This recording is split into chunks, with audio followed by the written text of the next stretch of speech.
கடலால் சூழப்பட்ட சிறுத்தீவை கொள்ளிடம் பாலத்தின் வழியாக 12வது பெரிய நகரமான தஞ்சாவூருக்கு நாங்கள் சென்றோம்.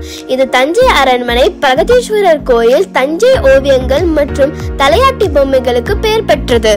முதல் நாள் நாங்கள் 1500 ஆண்டுகள் பழமையான திருப்பனந்தாள் ஜெகதீஸ்வரர் கோயிலுக்கு சென்றோம். ராகு மற்றும் கேசுவின் துஷ்டங்களை போக்க செய்யப்படும் நாக பூஜைக்கு இந்த கோயில் பெயர் பெற்றது. திருப்பனந்தாள் மக்கன் தரணி இந்த கோயிலை கட்டினார். வண்ணமயமான துவாரபாலகனை கண்ட பிறகு ஸ்வயம்பலிங்கத்தை காணலாம். அம்பாள் இங்குதான் சிவபெருமானிடம் கணன உபதேசம் பெற்றதாக நம்பப்படுகிறது. கதையின்படி தாடகை சிவனை வணங்கும் போது அவருக்கு மாலை அணியவிக்க முடியாமல் தவித்தார். அவளை ஆறுதல் படுத்த பகவான் தானே வணங்கி அவளுடைய மாலையை ஏற்றுக்கொண்டார். அதன் பிறகு லிங்கம் சாய்ந்த நிலையிலே இருந்தது. மன்னர் யானையை வைத்து லிங்கத்தை நிமிர்த்த முயன்றார். ஆனால் அவரால் முடியவில்லை. அதன் பிறகு குகிலிய கலைய நாயனார் தனது கழுத்தில் ஒரு கயிறை கட்டி லிங்கத்தை தனது அசல் நிலைக்கு எடுக்க முயன்றார். தஞ்சாவூரின் எழுச்சி 6ஆம் நூற்றாண்டை சேர்ந்தது. இது 9வது நூற்றாண்டு வரை முதலியார்கள் கையில் ஆட்சி செய்யப்பட்டது. பின்னர் சோழ மன்னர்களால் கைப்பற்றப்பட்டது. பிறகு இந்நகரம் பாண்டியர்கள், நாயக்கர்கள், மராத்தர்கள் மற்றும் ஆங்கிலேயர்கள் போன்ற பல வம்சங்களால் ஆளப்பட்டது. இந்த வளாகத்தில் உள்ள கலைக்கூடம், மணிக்கோயில், சங்கீத மஹால், சரஸ்வதி மஹால், கைவினை பொருட்கள் விற்பனை செய்யும் இடங்கள் உள்ளது. மணிகோபுரம் அல்லது மாட மாளிகை. இன்று இந்த கோபுரத்தில் 7 தளங்கள் மட்டுமே உள்ளது. மற்றவை இடி மற்றும் மின்னலால் சேதமடைந்தது.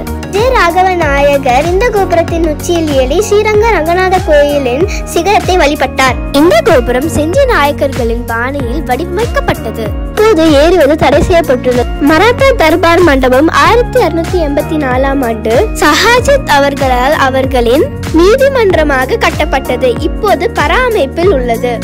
16ஆம் நூற்றாண்டை சேர்ந்த தஞ்சாவூர் மகாராஜா சர்பரோஜியின் சரஸ்வதி மஹால் நூலகம் ஐசியாவில் மிக பழமையான நூலகமாகும். இங்கே 50,000 தொகுதிகள் மற்றும் மருத்துவம், இசை, அறிவியல், நுண்கலை, தத்துவம், மதம், வானியல், ஜோதிடம் மற்றும் தமிழ், சான்ஸ்கிரிட், ஆங்கிலம், பிரெஞ்சு, ஜெர்மன் எழுதப்பட்ட ஆவணங்களின் தொகுப்புடன் பனையோலை, கையெழுத்து பிரதிகளையும் காணலாம்.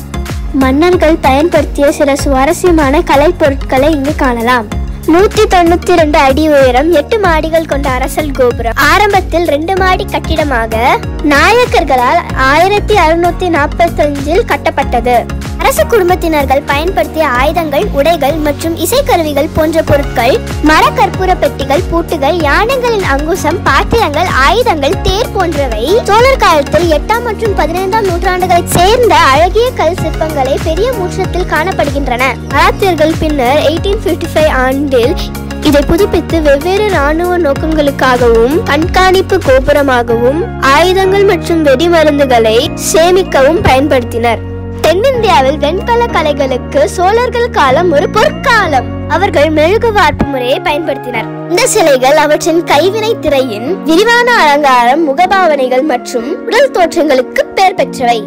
உதாரணத்திற்கு தெய்வத்தின் தலை ஜட்டாக்கள் மற்றும் நாகங்களில் ஆன தலைப்பாகங்களால் அலங்கரிக்கப்பட்டிருந்தது. ராஜா சர்போஜியின் சிலைக்கு மேலுள்ள பிரமிக்க வைக்கும் கூரைகள் மற்றும் சுவர் சிற்பங்களை காணலாம். இந்த அரண்மனை நாயக்கர்கள் மற்றும் மராட்டியர்களின் கலையின் கலைவர்ணம் ஆகும். 2வது மாடியில் தற்காப்பு கலைகளை பயிற்சி செய்ய பயன்படுத்தப்பட்டது. இது முதலில் நாயக்கர்களின் அரண்மனையாக இருந்தது. பின்னர் சிலைகள், ஆயுதங்கள், பழைய நாணயங்கள் போன்றவற்றின் அருங்காட்சியாக மாறப்பட்டது. இந்த கோபுரத்தின் மேலிருந்து பிரகதீஸ்வரர் கோயில் விமானத்தின் காட்சியை காணலாம். இந்த பகுதியில் இறந்த திமிங்கலத்தின் மண்டையோடு வைக்கப்பட்டது. அது தாரங்கபாண்டி கடற்கரையில் இருந்து 1955 ஆண்டில் கொண்டு வரப்பட்டது. தஞ்சாவூரின் முக்கிய சுற்றுலா தலங்கள். வரலாறை விளக்கும் ஆடியோ விஷுவல் காட்சிகளை மணிக்கு ஒரு முறை காணலாம். பிரகதீஸ்வரர் கோயில் அல்லது தஞ்சை பெரிய கோயில் சோழ பேரரசன் 1ஆம் ராஜராஜனால் 11ஆம் நூற்றாண்டில் கட்டப்பட்டது. மிகப்பெரிய கோவில்கள் அதன் கருவறையில் ஒரு அற்புதமான சிவலிங்கத்தை கொண்டுள்ளது.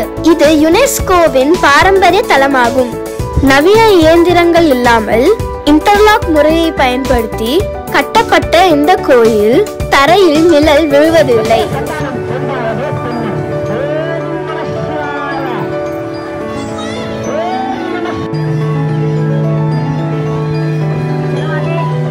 கல்லில் செதுக்கப்பட்ட பெரிய நினைவு சின்ன நந்தி சிலை கம்பீரமாக காட்சியை கொண்டுள்ளது.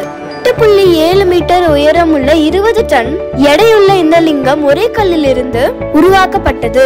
இது இந்தியாவில் மிகப்பெரிய லிங்கங்களில் ஒன்றாகும். சுமார் 1,30,000 டன் முழுவதும் கிரானைட்டால் கட்டப்பட்டது. கரூரார் முனிவர் ஞானம் பெற்றதாக நம்பப்படுகிறது. கோயில் குவிமானம் சுமார் 80 டன் எடை கொண்டது. அருகில் உள்ள கிரானைட் குவாரிகள் 60 கிலோமீட்டர் தூரத்தில் இருந்ததால் கிரானைட் போக்குவரத்து ஒரு மர்மமாகவே உள்ளது. திகைப்பூட்டும் விஷயம், கோயிலில் வெளிப்புற சுவர்களில் பரதநாட்டியத்தின் 81 தோரணைகள், மராத்திய மன்னரால் நிறுவப்பட்ட 108 சிவலிங்கங்கள், பூக்கள், சாலா பொருட்கள் மற்றும் இலைகளில் இருந்து பெறப்பட்ட இயற்கை வண்ணங்களை பயன்படுத்தியுள்ளன. வளாகத்தை சுற்றியுள்ள நீண்ட கோயில் வாரங்களில் பல சுவர் ஓவியங்கள் மற்றும் ஓவியங்களை காணலாம். இந்த கோயிலில் பல்வேறு இடங்களுக்கு செல்லும் 100க்கும் மேற்பட்ட நிலத்தடி பாதைகள் உள்ளன. கீழ் கோபுரம் துறவிகள் மற்றும் ஐரோப்பிய சீன உருவங்களின் குறிப்புகளை அலங்கரிக்கிறது. இதன் கட்டுமானத்தில் சிமெண்ட் பைண்டிங் ஏஜென்ட்கள் எதுவும் பயன்படுத்தவில்லை. பதிலாக இன்டர்லாக் கற்கள் முறை பயன்படுத்தப்பட்டுள்ளது. வலது பக்கம் பிரம்மாண்டமான கோபுரம், மையம் நந்தி மண்டபம். அகல் வெளிச்சத்திலும் சூரிய அஸ்தமனத்திலும் அழகை கண்டோம். படங்களை எடுத்து மயங்கி போனோம்.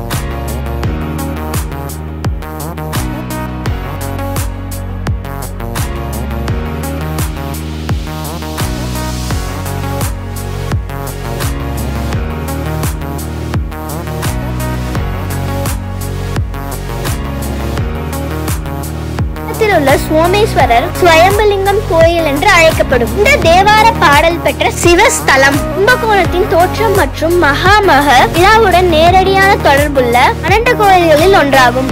விநாயகர் கல்யாண விநாயகர் என்று பெயரிடப்பட்டுள்ளது. முருகர் ஒரு காலில் மட்டுமே காலணிகளுடன் காணப்படுகிறார். கூறுகிறது சாரங்கபாணி ஹேம ரிஷியை தனது லட்சுமியை பெற தவம் செய்த போது ஆசிர்வதிக்க தோன்றினார். 1000 தாமரைகளுக்கு மத்தியில் லட்சுமி நீரிலிருந்து தோன்றி கோமலவல்லி என்று பெயரிடப்பட்டார். இந்த கோயில் அதன் தேர் போன்ற அமைப்பிற்காக பிரபலமானது. இது தெய்வத்தை சுமந்து செல்லும் தெய்வீக தேர் ஒத்திருக்கிறது.